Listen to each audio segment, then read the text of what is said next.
By the time the second offer surfaced, the shift inside Saul was no longer subtle. The earlier arrangement with the elder daughter had dissolved without explanation, yet the underlying tension had not. It had simply moved inward and hardened. Scripture tells us that Michal, Saul's daughter, loved David. That detail changes the temperature of the story.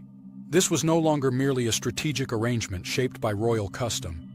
Now affection entered the palace, and affection is far less predictable than policy. When Saul learned that Michal loved David, the information did not comfort him. It presented opportunity. The text records his reaction plainly. He said, "I will give her to him, that she may be a snare to him, and that the hand of the Philistines may be against him." The intent is explicit. The reward was designed as bait. The proposal would draw David closer, not to protect him, but to increase his exposure. This was no longer defensive calculation shaped by a song. It was deliberate construction. Saul was not reacting in confusion. He was engineering risk. He would offer what looked like elevation, knowing that elevation placed David in a more visible, more dangerous position. If David refused, he could be accused of dishonor. If David accepted, he would be required to prove himself again under conditions shaped by the king. David's response remains consistent with the pattern already forming. When Saul's servant spoke to him about the possibility of becoming the king's son-in-law, David questioned his own status. "Who am I?" he asked, "and what is my life or my father's family in Israel that I should be son-in-law to the king?" That humility cannot be ignored. He does not sound like a man angling for influence. He sounds aware of his position. Saul adjusted the terms again. The bride price would not be wealth or land. It would be 100 foreskins of the Philistines. The request was not symbolic. It demanded exposure to combat. It required David to move toward the very danger Saul hoped would consume him. The text reveals the motive clearly. Saul thought to make David fall by the hand of the Philistines. At this point, Saul's thinking had crossed a threshold. He was no longer merely uneasy. He was attempting to orchestrate death without direct involvement. The throne was still intact, but the king's inner stability had eroded. Fear had matured into strategy. Michal's position in this cannot be reduced to a tool. Even though Saul treated her as one, Scripture tells us she loved David. Love in a royal house, especially one strained by suspicion, does not operate in isolation. She would have been aware of her father's mood shifts. She would have sensed the tension that surrounded David's name. Yet her affection remained. That affection complicated Saul's plan because it introduced loyalty that he did not fully control. Jonathan had already aligned himself with David in covenant. Now Michal's love added another layer of attachment inside the palace walls. Saul's household was not unified in suspicion. It was divided by affection. David's reaction to the bride price reveals something about his internal posture.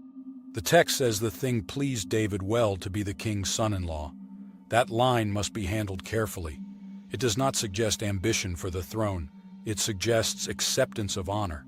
To marry into the royal family was not inherently manipulative. It was elevation, and David did not reject it. What Saul likely anticipated was hesitation or failure. The demand was severe. 100 enemy tokens required deliberate exposure to danger. Yet David did not respond with reluctance. Instead, he and his men rose and killed 200 Philistines. He exceeded the requirement. He returned not with the minimum demanded, but with double. This is the moment where Saul's internal calculations begin collapsing. The structure designed to eliminate David produced greater success. The trap yielded proof of competence. What was intended to diminish him amplified him. The reward, shaped as a snare, strengthened his standing. Saul had to confront the outcome he did not want. David was given Michal as wife. The marriage was completed. The snare did not close. Instead, Scripture tells us that Saul saw and knew that the Lord was with David and that Michal loved him. The awareness is important. Saul saw, Saul knew. This was no longer speculation built from a song. It was recognition built from evidence. The final line of this sequence is decisive. Saul was yet the more afraid of David, and Saul became David's enemy continually, not momentarily, not occasionally, continually. The internal fracture had solidified into hostility. David, meanwhile, continued behaving wisely in all his ways. That phrase repeats through the chapter. His success did not diminish under pressure. It expanded. The more he was sent out, the more he prospered. The people esteemed him. Even the princes of the Philistines took note. The trap, designed in secrecy, became fuel for reputation.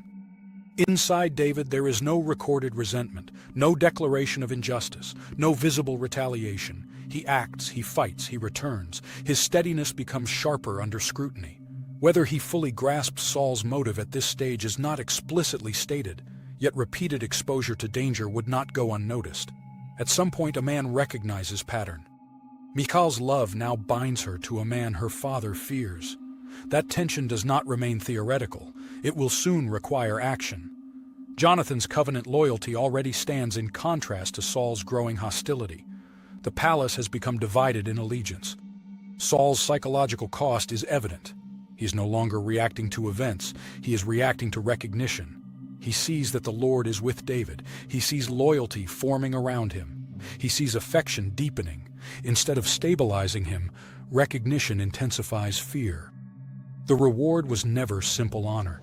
It was constructed as exposure. When exposure failed to produce elimination, it produced elevation. The Saul attempted to contain David through risk. The more David's reputation expanded.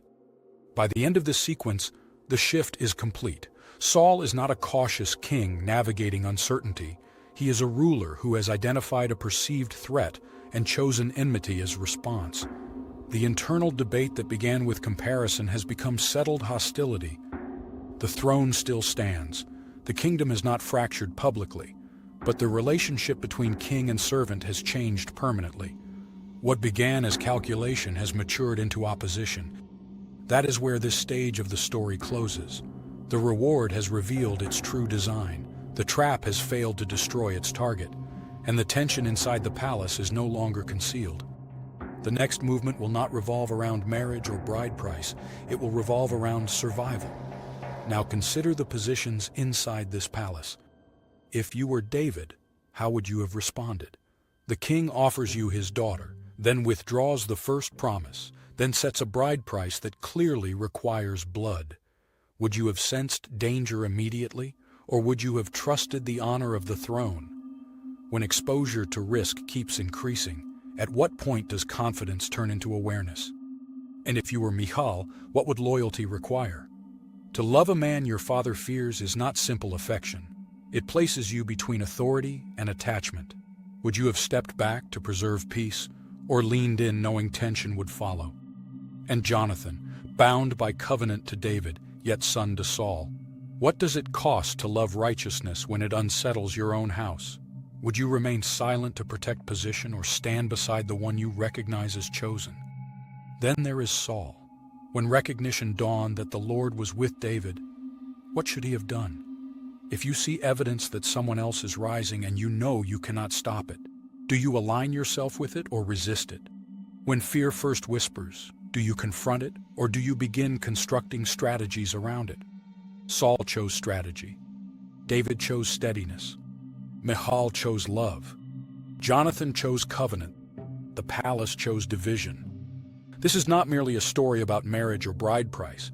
It is about how people respond when promotion threatens position. It is about how fear reshapes policy. It is about how honor can be offered with hidden intent. And when a reward is nothing but a setup, the question is not only what the king intends. The question is how the one receiving it will respond. The trap did not close the way Saul expected. The exposure did not eliminate the threat. Instead, the more David was tested, the more visible his favor became. The more he was pushed toward danger, the more established he appeared. At some point, each person in this story had to decide who they would be under pressure. That decision is what moves the story forward. And now, you have the rest of the story. Don't forget to support the channel with a like, save, share, and subscribe.